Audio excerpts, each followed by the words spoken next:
Hey everybody, Will here, just time prepping. How you guys doing? Hey, I've been gone a while because haven't been feeling well, but I wanted to do a couple of announcements before we get going. I want to announce that we got the hatchet project done.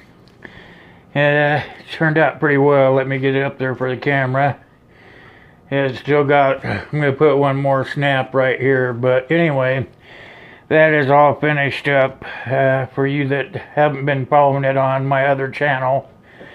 Also, I'm going to be having another giveaway, but I'm going to be doing it a little bit different than I've done any of my other ones.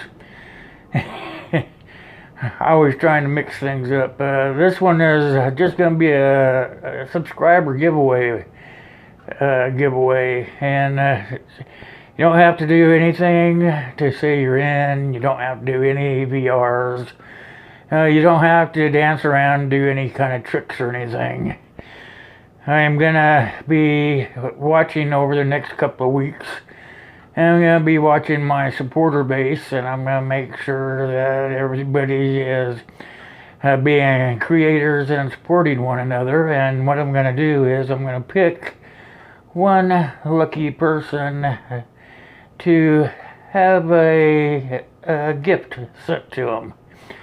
The criteria is pretty damn easy. It's just support yourself and the community, and to be yourself, let's be creators like we're supposed to be. So those are some of the things I'll be looking for, and then I will be just popping in and saying, okay, this is who won the giveaway, and that's it. I'm gonna be making the choice myself. It's not going to be a random drawing or anything. It's going to be just me saying, hey, I believe this person deserves this. So, that's it, It's no special thing. It's just something for my appreciation from me to you guys. So, that's about what I have. If you guys have been watching, though, you'll see I didn't do my community supporter Thursday last week because I was not feeling too well. But, on another thing, I want to try to come up with something new for Thursdays.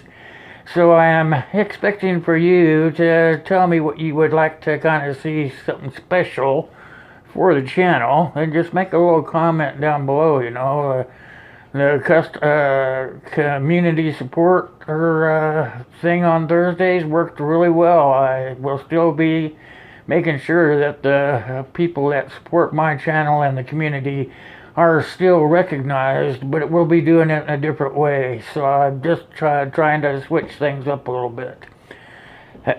So, with all that taken into effect, what this video is going to be the start of is going to be probably a 3-part series on how to prepare for a tornado. I never really realized it, until I started doing the research for it, but over 2/3 of the United States is actually prone to tornadoes. So it's very important. Maybe you don't have tornadoes in your area, but maybe you know somebody that's in the tornado zone, or maybe in the future be planning on moving or relocating to somewhere that has tornadoes. So I'm going to try to break it into small series, small segments, so that everybody can understand what you need to do, what you need to look for, these sort of things, So, just what this is going to be about, the series. So, each series I'll try to keep between 10 and 15 minutes, and we'll try to get through it in about 3 days. That way, if you don't live in a tornado zone, maybe you have family or friends or loved ones that do, and you can pass the word along to them. Kind of like our community is supposed to be, support one another.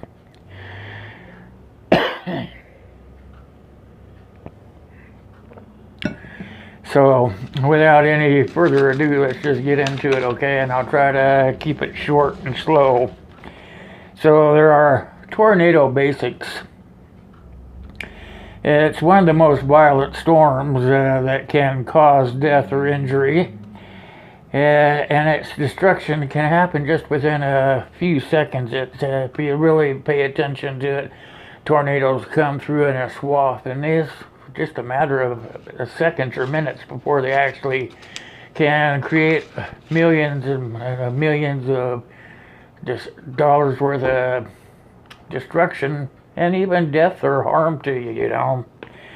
So what you want to do is, a tornado is violently rotating. I have notes here, there's a lot to cover.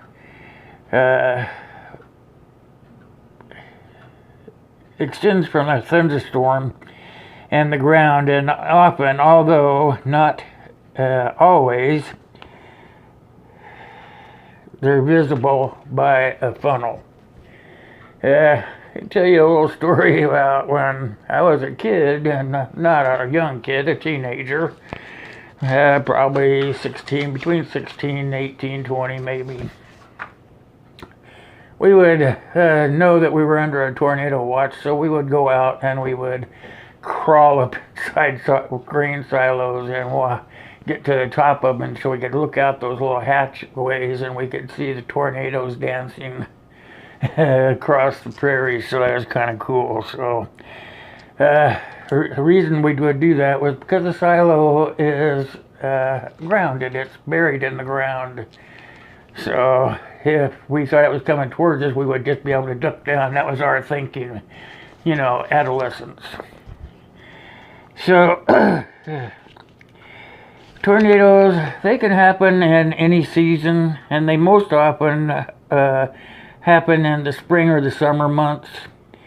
And they can happen at all hours of the days or night, but they usually occur during the times of between 3 and 9. 3 p.m. to 9 p.m. And I don't know why, it's just a scientific fact, and I could look it up, but it's going to take another series probably. And it's there's about 1,200 tornadoes reported every year. So most tornadoes in the United States, and they happen in the Rocky Mountain regions or east of the Rocky Mountains. And although it doesn't sound like a very big thing, you know, I'm going to be showing you guys some images.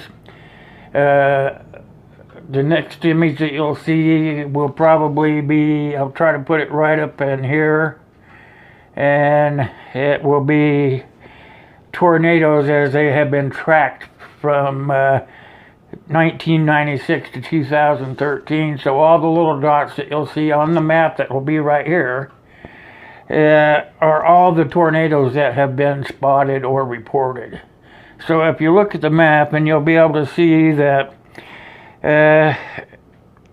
the most dangerous ones will be colored in black, and then the not so serious ones will be like a light bluish gray, and then the non dangerous ones will be a white. So as like I said, the map will be like right here somewhere, and you can see that the risk is pretty high, actually east of the Rockies. So the moderate protection for this would be to get a sturdy building and to be in a small interior wall. Not the exterior walls, but the interior walls, because as the storm comes through, it'll rip the exterior walls right off the foundation, actually. So there's many things that you got to take into just understand. Having a hard time thinking today for some reason. Like I said, I haven't been feeling well, but I'm trying to get a point across in a slow, methodical way.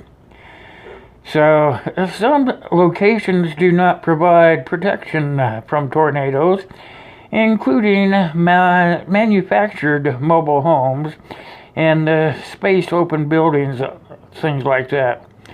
So, you want to find something that, rule of thumb is, if you're in your car and you have a tornado warning come across the radio or whatever, you'll be wanting to look for like small bridges or culverts or things like that. Things that you can stop your vehicle, get out and go and get inside a culvert. You could even get hunkered down right next to the culvert where the road comes together like this. You get in that little thing so it could just go right over the top of you. These are all things that you need to just consider. Even if you weren't in a car, you could even do that. If you were at home or something, you could look for an interior wall and hunker down in a corner, or go outside your home and look for something fairly close within 10 or 15 seconds of where your house is, and look for something that you could get into or would be protective of a tornado. So these are all things you need to take into consideration. So the best protection is of a tornado is to be provided by a structure like I was just talking about. And you would want to listen to FEMA reports coming across the radio. And you'll want to know about the codes that they use. So the codes would be like a 500 storm shelter code would mean that you would want to be inside a building or underneath a structure that would protect you. And these structures provide absolute protection. So all these things I've been telling you are the places you want to go and hold up, I guess is the best way for me to put it, because I just don't know any way to put it. Try to find a structure that is solid. Go into an interior wall and sit in a corner. Go underneath your table inside your kitchen or something. Go outside, find you a culvert or a basement or something like that. Like my home has a basement. I would go in the basement and hunker in, usually the south corner of it. So these are things you have to do to be prepared for it. Like I said, you will have a picture showing up, and that's going to show you the map of where all of them have been located at for several years. So some of the warning signs are some of the warning signs give you the critical time that you need to place with better protection. You want to listen for text alerts or smartphone apps that provide weather warnings. It's important to remember that you may not always receive an official tornado alert in your area. It may just depend on where you live. You may not get it, so you'll have to know the warning signs. The drop in humidity and stuff like that. The sky turning from a grayish color to a green or something like that.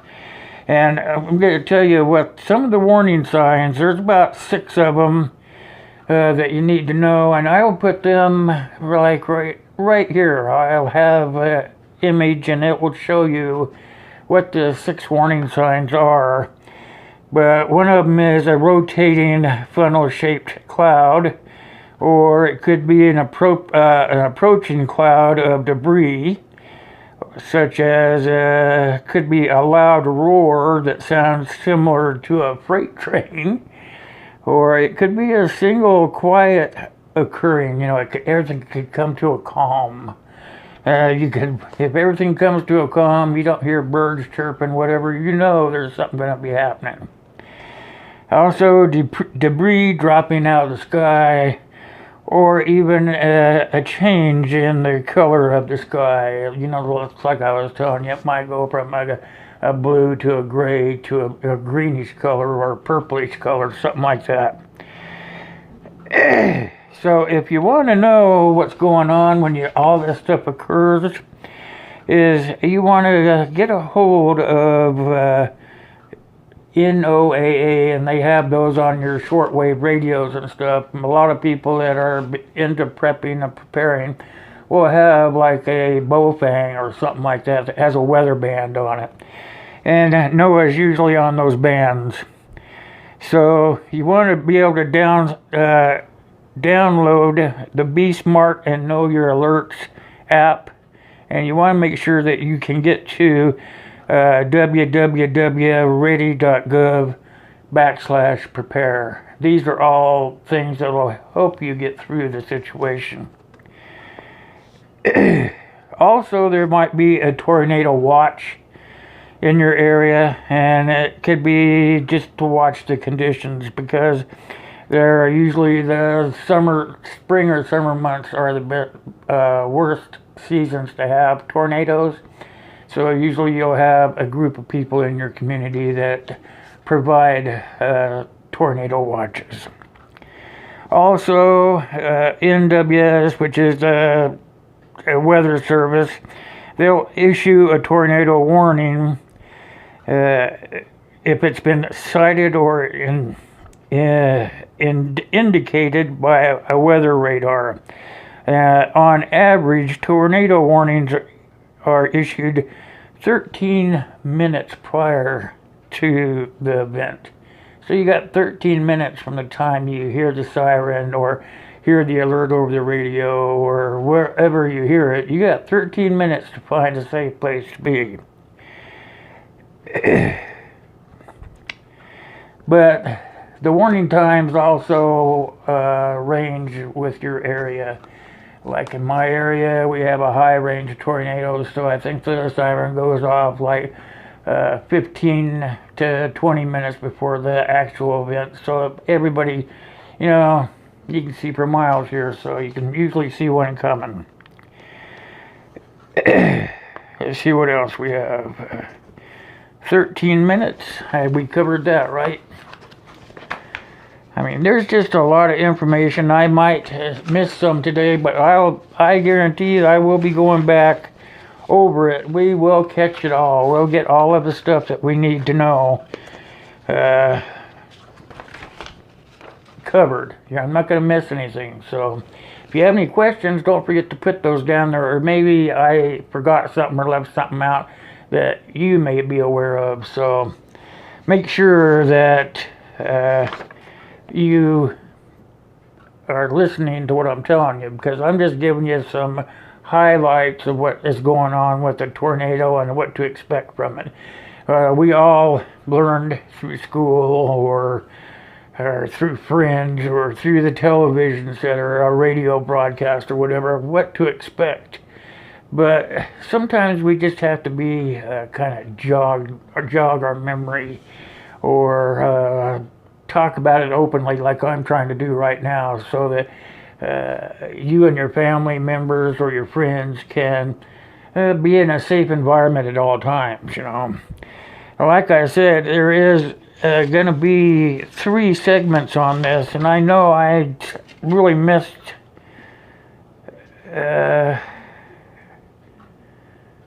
yeah, I didn't miss it. I really didn't miss too much of it, so the impact, it might be something that we might want to cover. As damage can range from light to catastrophic, and injuries can be minor or serious.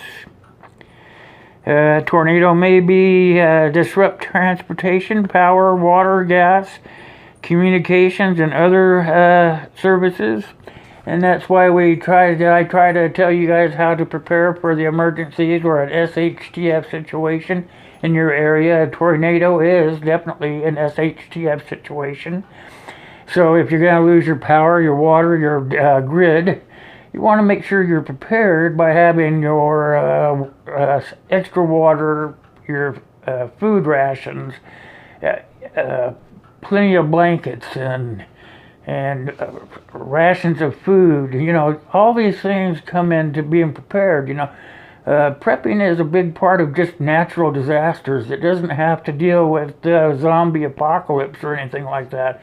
Just not how it's going to probably come down to your SHTF situation. You know, your SHTF situation is going to be different for each individual unless we go to war, and then everybody's going to be in the same pot, you know, and it's going to depend on what you have prepared for you and your family or your group.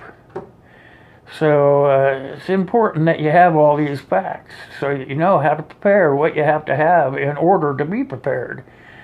So food, water, clothing, and a shelter is definitely needed for a tornado. So this is all I'm going to give you guys for today. I'm just this is just like pulling the lid off a can of worms, so to speak. So I don't want to make this too long. I've already gone over the allotted time I had given myself. I made some announcements at the beginning, so I'm just going to cut it off right now. We'll take it up next time. It will be how to protect yourself before a tornado. That's what we're going to cover next. So I'm hoping that I didn't stumble through this too much. I'm a little bit rusty. Like I said, I've been out of it for a few days, and you kind of lose it if you don't use it.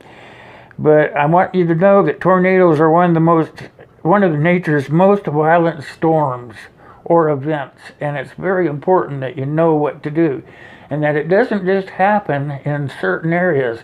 The map that I'm going to be putting up on this video, and it'll be on this side of my video, will show you that it ranges all the way from the west of the Rockies to the east side of the Rockies. However, most of them happen on the east side of the Rockies, from the Rocky Mountains east.